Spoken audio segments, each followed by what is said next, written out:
Welcome back to The Zip, St. Patrick's Day Eve edition. My name is Kelsey Hubbell. So one of my favorite date spots was the shuttered new Parthenon in Greektown.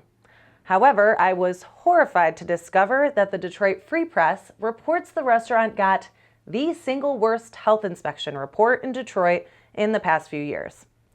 One of the many violations included storing raw animal food next to ready-to-eat food. Lovely. Here is what another disappointed customer had to say after hearing that. Oh, no. You're kidding me. A Sports Illustrated survey finds Detroit is one of the last places NFL players who are free agents want to end up. Why? They point to cold weather and a lame nightlife. Well, we found proof of one out-of-towner enjoying himself during a visit.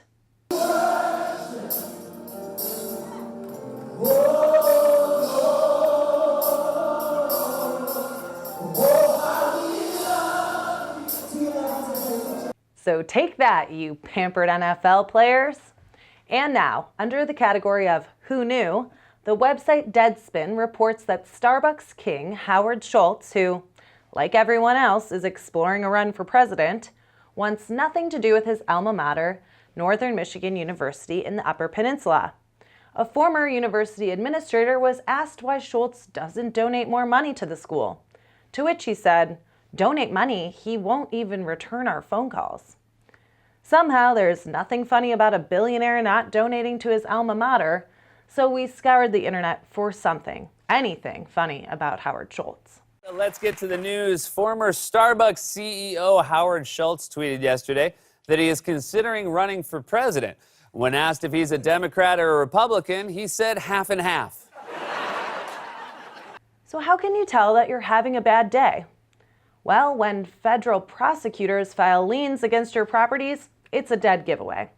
And that's just what the feds did with Taylor Mayor Rick Sollers, who's under investigation for public corruption. What's Sollers' next move? We suggest he follow former NFL star Phil Simms. Phil Simms, you just won the Super Bowl. What are you doing next?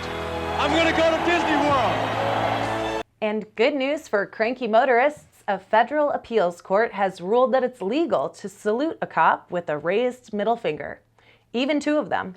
The case came out of, well, where else? Taylor, Michigan, otherwise known as the Paris of Downriver.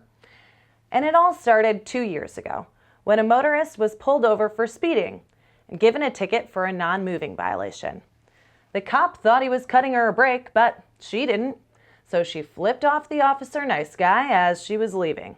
He pulled her over again and upgraded the ticket. The motorist sued, claiming he had violated her right to free speech.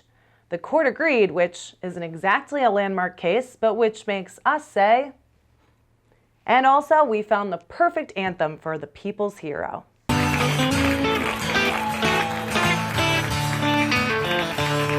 Well, I come from a place called the Motor City. I demand respect. I don't want your pity. You can laugh, cry, shut up, and stand tall. I tell you, brother, I've done it all. Fuck you. I'm from Detroit. And in sports, just when it looked like the Pistons were a shoo-in for a playoff spot, they started playing really lousy.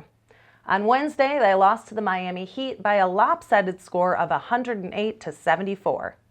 They've slipped from the 6th to the 7th playoff spot, and they play LeBron James and the Lakers Friday night at the LCA. Red Wings host the New York Islanders on Saturday, and the Tigers, who are playing 500 ball down in Florida, play their home opener April 4th at Comerica Park against the Royals. We can't wait. Thanks for tuning into The Zip, and check back to Deadline Detroit for your daily news.